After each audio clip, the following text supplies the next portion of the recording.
The scent of rot still clung to the battered gladiator's lungs as he ran, staggering through the undergrowth. His ribs ached, his wounds burned, and every breath felt like dragging broken glass through his chest. Behind him, the distant echoes of screams and madness still carried from the Colosseum, a once great arena now turned into a pit of sickness and death. Beside him ran a monster, a giant gorilla clad in Baroque Roman gladiator armor, its gilded chest plate dented, its leather straps worn from battle. A massive, curved gladius was slung across its back, and a cracked iron helm sat upon its head, framing its fierce, intelligent eyes. The gladiator, once a fighter himself, now a desperate escapee, could hardly believe it had saved him. They crashed through the trees, moving with speed that belied the gorilla's size, until suddenly, a figure stepped into their path. A samurai, clad in black armor, stood beneath the moonlight, his face hidden behind a mask of bone white shaped like a skull, the deep hollows of the eye sockets turning toward them like a silent judge. His hand rested on the hilt of a katana, its blade reflecting the flickering light of the torches still burning in the distance. "You run from the Colosseum," the samurai said, his voice like steel scraping against stone. The gladiator collapsed to his knees, gasping for breath, while the gorilla stepped forward, placing itself between them. The beast spoke. "It is not safe," the gorilla said, its voice deep and deliberate. "The sickness has spread. The dead fight without fear. The strong become mindless beasts. No warrior's honor remains within those walls." The gladiator's heart nearly stopped, not from fear, but from shock.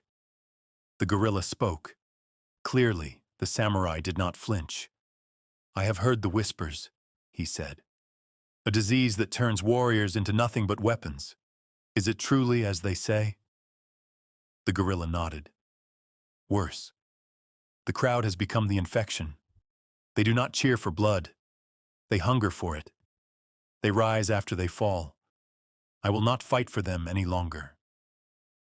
The samurai exhaled slowly, his fingers flexed on the hilt of his sword. "Then you are wise to leave," he said. "But I have sworn an oath. I cannot allow the sickness to leave those grounds." The gladiator's breath hitched. "Then you mean to stop us?" The samurai's gaze flickered between them. His hand, gripping the katana, slowly released its hold. "No," he said. "I mean to stop it. I will not stand in your way." The gorilla gave a small nod, an unspoken warrior's gratitude. "But tell me," the samurai said, turning to the gladiator, "will you run as a broken man, or walk as a warrior?" The gladiator, still kneeling in the dirt, looked at his blood-stained hands. He had spent his life fighting for others, for the crowd, for survival, for nothing. Now he fought only to live. With a deep breath, he stood. "I will walk." The samurai watched them for a moment, then stepped aside. "Then go," he said. "Find a battle worth fighting for." And with that, they parted ways. The gladiator and the armored gorilla disappearing into the forest's shadows, while the samurai turned toward the distant, burning Colosseum, toward a battle only he could fight.